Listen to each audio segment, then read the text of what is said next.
विधानसभा में आउटसोर्सिंग कर्मचारियों का मुद्दा बढ़ चढ़कर गूंज रहा है।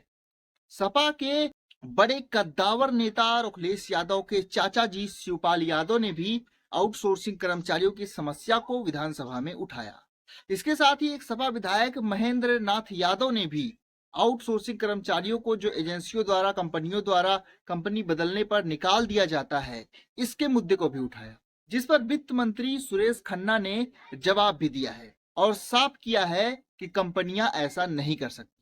सबसे पहले आपको शिवपाल यादव का बयान दिखाते हैं। उन्होंने आउटसोर्सिंग कर्मचारियों के लिए मानदेय वृद्धि की बात की है और जो 8,000, 9,000 इस तरह से उनको भुगतान किया जाता है, उसमें किस तरह से उनके परिवार का पालन पोषण नहीं हो पाता, उनके बच्चे स्कूलों में नहीं पढ़ पाते हैं और किस तरह से उन्हें आर्थिक संकट का सामना करना पड़ता है। सबसे पहले आप शिवपाल यादव को सुनिए, उसके बाद फिर सपा विधायक महेंद्र नाथ यादव ने जो मुद्दा उठाया वो भी सुनेंगे और संसदीय कार्य मंत्री और वित्त मंत्री सुरेश खन्ना ने जो जवाब दिया इन सवालों का वो भी हम सुनेंगे। तो अभी बात चल रही है आउटसोर्सिंग, और अभी तक आउटसोर्सिंग में जो 14,500 सरकार की तरफ से मिलना चाहिए था वो कितना मिल रहा है? 8,000, 8,500। तो सरकार ने उनकी तरफ ध्यान क्यों नहीं रखा? अच्छा ये बताइए, 8,500 में वैसे तो 14,500 उनको मिलना चाहिए था।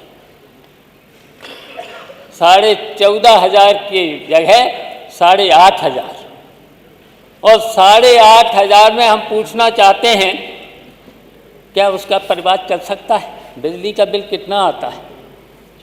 बिजली के साथ साथ अगर 2 बच्चों को पढ़ाना है, अगर 2 बच्चों को पढ़ाना है, स्कूल भेजना है, तो उसमें भी फीस लगे। और ये सरकार कह रही कि मैंने सबका ध्यान रखा। तो ये शिवपाल सिंह यादव सपा के कद्दावर नेता थे जिन्होंने आउटसोर्सिंग कर्मचारियों को कम से कम 14,500 रुपया उनको सैलरी देने की मांग की है सरकार से। अब इसके बाद जब सपा की ही एक और नेता और विधायक महेंद्र नाथ यादव को बोलने का मौका मिला तो उन्होंने आउटसोर्सिंग कर्मचारियों को जो कंपनी बदलने के बाद दूसरी कंपनी आती है तो उन्हें निकाल देती है, इस पर सरकार से सवाल किया। आइए वो सवाल भी आपको सुनाते हैं कि आउटसोर्सिंग के माध्यम से जो कार्यालय में आउटसोर्सिंग कर्मचारियों की नियुक्ति होती है तो क्या उसे लिपिकीय कार्य लिया जा सकता है? यदि नहीं तो क्यों? दूसरा सर, हमारा आपके माध्यम से एक क्वेश्चन है कि ये जो कंपनियां, इनका 1 साल का 11 महीने का सर ठेका होता है और 11 महीने बाद ये मनमाने ढंग से जो नई कंपनियां आती हैं, इसके पहले एक बार सदन में क्वेश्चन आया था तो जवाब आया था कि कंपनियों को जो छटनी करने का या जो किन्हीं कारण से हटाने का जो है 10% से ज़्यादा वो नहीं हटा सकते। जबकि बड़े पैमाने पर सर यहाँ तमाम माननीय सदस्य हैं, इनके क्षेत्र में जो आउटसोर्सिंग कंपनियाँ भर्ती कर रही हैं, नई कंपनी पाती है तो मनमाने ढंग से वो हटा देती है, 10% से ज़्यादा हटाती है।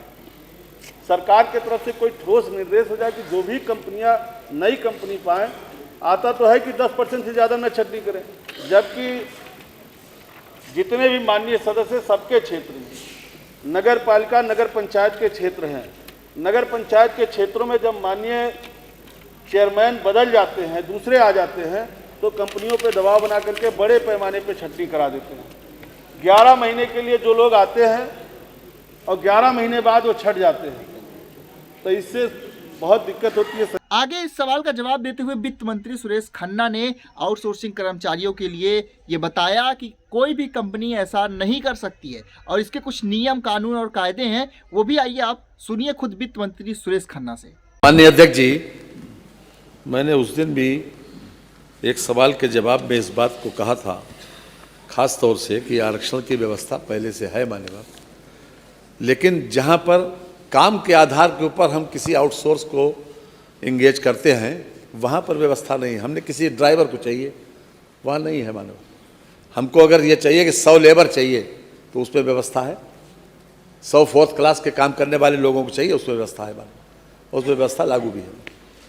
जो आपने तीसरा सवाल पूछा है मान्यवर कि जो कंपनियाँ बदल जाती हैं और उसके बाद वो कंपनियाँ पुराने वाले लोगों को हटा देती हैं मान्यवर, जो शासनादेश योगी सरकार के द्वारा जारी किया गया मान्यवर, उसमें इस बात की स्पष्ट व्यवस्था है कि वो लोग ऐसा नहीं कर सकते मान्यवर।